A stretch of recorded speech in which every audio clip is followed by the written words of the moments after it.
उत्तर प्रदेश की रायबरेली सीट से राहुल गांधी पर्चा दाखिल कर चुके हैं। वो कांग्रेस के उम्मीदवार यहां से हैं। लेकिन आप लोगों के जहन में एक सवाल जरूर होगा कि राहुल गांधी ने रायबरेली सीट को ही क्यों चुना। कल से ये खबर सुर्खियां बटोर रही है और अलग अलग विशेषज्ञ इसको लेकर के अलग अलग टिप्पणियां कर रहे हैं। लेकिन इस वीडियो के जरिए हम आपको बताएंगे कि इस रणनीति के पीछे कांग्रेस के बड़े नेता क्या कह रहे हैं। दरअसल रायबरेली सीट यहां से सोनिया गांधी सांसद रही हैं। 2004 से लेकर के 2024 तक वो यहां से सांसद रही हैं। और सिर्फ ये सोनिया गांधी की ही सीट नहीं है, बल्कि फिरोज गांधी ने भी यहां से चुनाव लड़ा था और उसके बाद इंदिरा गांधी ने इस सीट को संभाला। ऐसे में जयराम रमेश कहते हैं कि ये सिर्फ राहुल गांधी के लिए विरासत को आगे बढ़ाना नहीं है, बल्कि उनके लिए रायबरेली सीट एक जिम्मेदारी है, एक कर्तव्य है और उसी का पालन वो कर रहे हैं।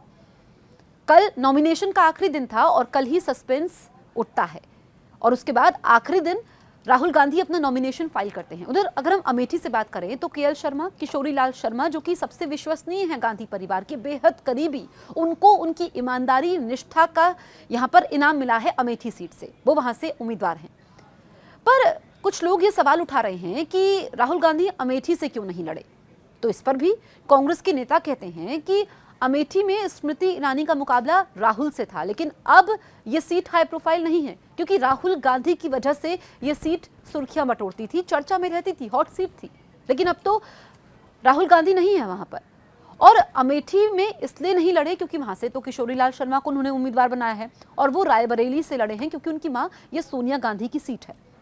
हालांकि ज्यादा दिक्कत राहुल गांधी को होनी नहीं चाहिए, क्योंकि ये रायबरेली सीट कांग्रेस का गढ़ रही है। और आपको बताएं कि 2019 के चुनावी नतीजों में उत्तर प्रदेश की एकमात्र सीट अगर कांग्रेस पार्टी जीत पाई थी तो वो थी रायबरेली सीट। हालांकि विपक्षी लगातार राहुल गांधी को घेर रहे थे, इस बात पर भी निशाना साध रहे थे कि उत्तर भारत से राहुल गांधी का कोई लेना देना नहीं है। उत्तर प्रदेश, जहां की 80 लोकसभा सीटें हैं, उत्तर प्रदेश की जनता तय करती है कि देश का पीएम कौन होगा। ऐसे में यह भी एक रणनीति का हिस्सा है कि वायनाड से तो चुनावी मैदान में है और वायनाड में वोटिंग हो चुकी है, लेकिन रायबरेली में 20 मई को वोटिंग होने वाली है।